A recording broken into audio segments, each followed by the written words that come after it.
सबसे पहले हम लोग बना लेंगे टू डू लिस्ट।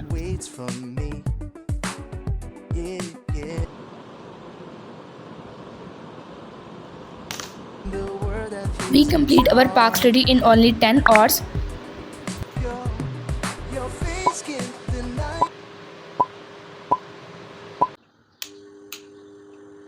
सो इस व्लॉग में मैं अपना टाइम टेबल 10 आवर्स में मैं कैसे पार्क स्टडी पढ़ने वाली हूँ, मतलब plan, and number 2 important long जो मैं करने वाली हूँ, और नंबर 3 मैं किस चैनल से प्रिपेयर करती हूँ, सो मैं आपको बताने वाली हूँ, एंड नंबर 4 कि अपनी स्टडी रूटीन भी शेयर करूँगी। सो सबसे पहले मैंने शॉर्ट क्वेश्चन आंसर्स पढ़ना स्टार्टअप करें। सो ये मैं 5 आवर्स में कंप्लीट कर लूँगी, एंड बाकी का 1 आवर हम देंगे MCQs को, एंड नेक्स्ट 5 आवर्स हम देने वाले हैं लॉन्ग क्वेश्चन आंसर्स को। So let's start. इसी के अकॉर्डिंगली मैंने प्लान प्रिपेयर करा है। I also make short notes of long question answers, mean bullet points डाल के मैं आगे जो मेन वर्ड्स होते हैं जैसे कीवर्ड्स हो गए उनको ऐड कर देती हूँ, and that was very easy. ये अब यहाँ पे मेरे शॉर्ट क्वेश्चन आंसर्स डन हुए हैं, सो मैं उनको मार्क कर रही हूँ। अब लॉन्ग के लिए हम प्रिपेयर करने लगे हैं। सो मैं जो हूँ वो इन सर से लॉन्ग क्वेश्चन आंसर, और किसी गैस वगैरह को कोई फॉलो करने की कोई ज़रूरत नहीं है, बिल्कुल फ़ेक होता है। और मैं यहाँ से प्रिपेयर करती हूँ। इनाम मुस्तफ़ी इनका नाम है।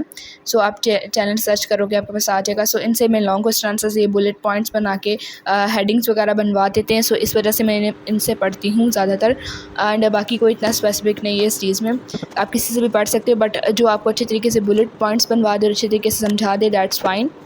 और यहाँ पे मैं देखो लॉन्ग क्वेश्चन आंसर्स के साथ साथ याद कर रही थी, साथ साथ शॉर्ट नोट्स बना रही थी। मेरा ये होता है जैसे वो सर बताते हैं मैं वो चीज़ वहीं पे याद कर लेती हूँ, फिर उसके खुद से बुलेट पॉइंट्स बनाती हूँ। मैं उनके देख कर नहीं कॉपी करती, बिकॉज देखो यार एग्ज़ाम में हमें वो याद रहेगा जो हमने खुद से करा होगा, ना कि किसी और का। बस यहाँ पर मैं इसी तरह से प्रिपरेशन कर रही थी अपनी।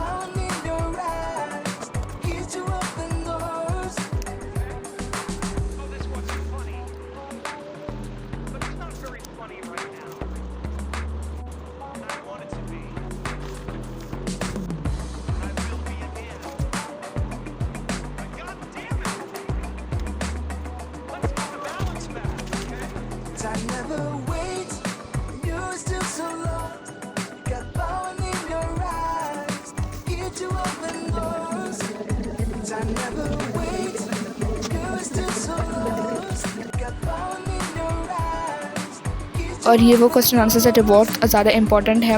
मैं करने लगी चैप्टर नंबर 1, 2, 5 एंड 6। सो आप अपने अकॉर्डिंगली कर लेना। और जो जैसे मैंने क्वेश्चन आंसर ऐसे फाइंड किए रहे, मैंने अपने सारे पास्ट पेपर खोले और उनमें से जो मोस्ट इंपॉर्टेंट थे वो वाले मैंने निकाल के करे हैं। सो आप लोग भी अपने अकॉर्डिंगली करना, इस तरह से किसी को ब्लाइंडली फॉलो ना करना। ओनली अपने जो, अगर आप लाहौर बोर्ड से हो, रावलपिंडी बोर्ड से हो, ये वैसे रावलपिंडी बोर्ड के हैं, आप किसी भी बोर्ड से रेलिवेंट हो। सो जो रावलपिंडी वाले बोर्ड वाले हैं तो वो अपना टाइम वेस्ट ना करें, because I am also Rawalpindi board वाली। सो मैंने ये इंपॉर्टेंट निकाले हैं, सो आप यही वाले करो। आप जौन सा भी पेपर खोलोगे आपको यही दिखेंगे। एंड जो आप अगर किसी और बोर्ड से हो, सो आप अपने बोर्ड के खोलो पास्ट पेपर, सो उसके लॉन्ग आप हाईलाइट करो जो मोस्ट ज़्यादा रिपीटेड है, और जो एक दफ़ा भी आए हैं सो उसको भी कर लो, दैट्स फाइन।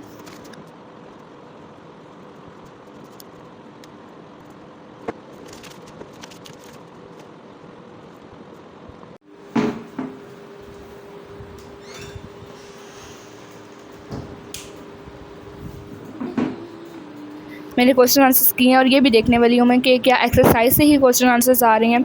एंड नंबर 2 के जो मैंने लॉन्ग क्वेश्चन आंसर्स, मतलब ये ना 1 मंथ पहले का एनालिसिस था, सो मैं देखने लगी हूँ, और मॉडल पेपर्स वगैरह जो आए हैं उनको भी ज़रा सा देख लूँगी। इस तरह से बहुत ज़्यादा ना, मैं कहती हूँ जो आपका बोर्ड होता है हमें उसी के रिगार्डिंग करना चाहिए। कुछ लोग ऐसे होते हैं जो हर बोर्ड के क्वेश्चन आंसर्स लेके बैठ जाते हैं, और मैंने अक्सर देखा है ना कि वो कुछ लोग अपनी वीडियोस को चलाने के लिए ये मिक्स अप बोर्ड करके देखो, तो ऐसा नहीं होता। जो आपके बोर्ड के इंपॉर्टेंट क्वेश्चंस होते हैं सो वही आते हैं इस तरह से। और बस यहाँ पे मैंने वेबसाइट पे चेक कर रही थी, और मैं जो है FG वालों की वेबसाइट्स पे अपने बोर्ड के पेपर्स देखती हूँ। So that was easy. इनकी दुनिया बहुत ज़्यादा यार आराम से मतलब आते हैं, सो उसमें मैं इतना ज़्यादा नहीं जाती। एंड अब जो हमने वीडियो बनाई है उसकी एक बार समरी भी कर लेते हैं कि मैंने जो है सबसे पहले एक प्लान बनाया था, उसके बाद मैंने उसके रिगार्डिंग स्टडी स्टार्टअप करी। सो स्टडी कंप्लीट करे, सबसे पहले मैंने शॉर्ट क्वेश्चन आंसर्स कंप्लीट किए 5 आवर्स में। फिर उसके बाद मैंने 1 आवर दिया अपने MCQs को, एंड देन आफ्टर 5 आवर्स मैंने अपने लॉन्ग क्वेश्चन आंसर्स को प्रिपेयर करा, और लास्ट में अब मैं पास्ट ईयर पेपर्स की एनालिसिस कर रही हूँ। So that's my target, and यही मेरा टारगेट था, मैंने अचीव कर लिया। एंड बस अब पास्ट ईयर पेपर्स को एनालाइज़ करेंगे। इनमें से 1-2 पेपर्स जो हैं वो मैं सॉल्व आउट करके लास्ट में देख लूँगी, बट उसके क्लिप्स वगैरह मैं नहीं बनाने लगी, बिकॉज उसमें क्लिप्स वगैरह बनाने में बहुत ज़्यादा टाइम वेस्ट हो जाता है। सो बस यहाँ पर मैं अब जो है वो देख रही थी, सारे के सारे जो हैं एक्सरसाइज वाले शॉट्स आए हुए थे।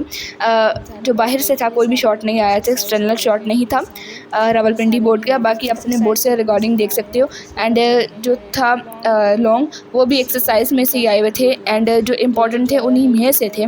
और इन्हीं सर के आप देख सकते हैं जो सर मुस्तफ़ाई, उन्होंने भी डाला हुआ है लॉन्ग क्वेश्चंस इंपॉर्टेंट। सो अगर आपके पास टाइम नहीं है, अगर आप किसी और बोर्ड से हो, सो आप उनके भी देख सकते हो। उन्होंने बहुत ज़्यादा इंपॉर्टेंट और अच्छी तरीके से प्रेजेंट करके बताया हुआ है।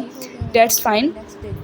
सो बस यहीं तक हमारी थी वीडियो। बाकी मिलते हैं नेक्स्ट ब्लॉग में, और मुझे बता देना मैं किस तरह रिकॉर्डिंग ब्लॉग बनाऊँ, और आपको क्या ब्लॉग ने थोड़ी सी भी हेल्प की हो सो मुझे कमेंट में ज़रूर बताइएगा।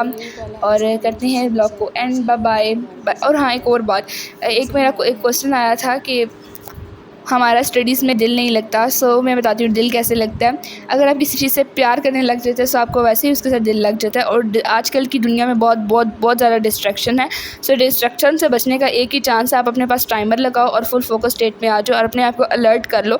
डर अलग चीज़ होती है, अलर्टनेस अलग चीज़ होती है। सो आपने अपने अंदर डर नहीं बल्कि अलर्टनेस डालनी है। सो जैसे आप एग्ज़ाम हॉल में क्या आप डिस्ट्रैक्टेड होते हो कि आपका दिल करता है फ़ोन चलाने का, नहीं, बिकॉज हम उस टाइम पर अलर्ट मोड में होते हैं। ये एक चीज़। नंबर 2, आप लोग टाइमर लगा के पढ़ो। एंड नंबर 3, आप लोग जो है वो 50-10 रूल को फॉलो करो। एंड नंबर 5, आप लोग लास्ट टाइम चल रहा है सो 20-80 रूल को भी फॉलो कर सकते हो। मतलब 20% जो सिलेबस है वो 80% मार्क्स देता है। डैट्स एंड मोस्ट जो इंपॉर्टेंट सिलेबस होता है उसके रिगार्डिंग ही आपको बताया गया है। एंड नंबर 5, आप जैसे नोट्स बनाते हो, मतलब शॉर्ट नोट्स से पढ़ो, बहुत ज़्यादा हेल्प आउट देते हैं। मैं ऐसे करती हूँ, जैसे एक्टिव रिकॉल का मेथड है, मैं जैसे पढ़ती रहती हूँ और मैं जो याद करती हूँ मैं साथ साथ उसके शॉर्ट बुलेट्स पॉइंट बना लेती हूँ। लास्ट टाइम पे मुझे बहुत ज़्यादा हेल्प आउट करा था इंग्लिश में भी, कि इन बुलेट पॉइंट को मैंने रिवाइज़ करा और मुझे पूरी बुक नहीं पड़ेगी बल्कि 1 घंटे में मैंने 2 टाइम रिविजन कर ली थी सिर्फ इन बुलेट्स पॉइंट्स की हेल्प से। जैसे पूरा ऐसे था सो उन्होंने उसके छोटे छोटे पॉइंट्स लिखे थे। इसी तरह अब इसमें लॉन्ग क्वेश्चन है, उसमें जैसे खेल की अहमियत है उसके मैं पहले खेल की तारीफ़, इसके छोटे छोटे बुलेट पॉइंट्स लिख लिए। इस तरह से ही मैं अपने शॉर्ट नोट्स को प्रिपेयर करती हूँ। और आप चलते हैं नेक्स्ट क्लिप पे। और ये था मेरा इंग्लिश के पेपर का एग्ज़ाम जब था। सो मैंने अपने बैग वगैरह को रेडी करी थी। सो मैंने थोड़े बहुत क्लिप्स शूट आउट कर लिए थे। और यहाँ पर इसमें चीज़ें डालती और यहाँ पर कर रही हूँ मैं पास्ट ईयर पेपर को एनालिसिस। सो जितने भी मैं अपने पाउच में ये चीज़ें वगैरह डाल के लेके जा रही थी। सो मैंने ज़्यादातर कुछ भी नहीं लेके गई, बस 2, एक ये रोल नंबर स्लिप थी, एक ये टाइमर था, एक पेन था। बिकॉज अगर आप बहुत ज़्यादा कुछ ले जाते हो, जैसे बहुत ज़्यादा फैंसी चीज़ें ले जाते हैं, कुछ मैंने देखा था बच गया, इतने बड़े बड़े पाउच ले आती है, फिर उनसे लास्ट टाइम पे संभाले नहीं जाते। मैं 2 पेन अपने पॉकेट में डालती, बिकॉज मैं एज़ यूजुअल यूनिफॉर्म पहन के गई थी। एंड बस यहाँ पर मेरा टारगेट वगैरह इंग्लिश का कंप्लीट हो चुका था। So I was still happy for that.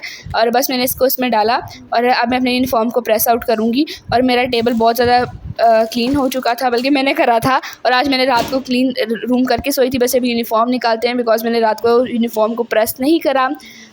और यूनिफॉर्म को प्रेस करते हैं। और यार मेरा ना ये स्विच पता नहीं क्यों ख़राब हो चुका है, हर टाइम इसमें लैपटॉप लगा रहता है, इस वजह से थोड़ा बहुत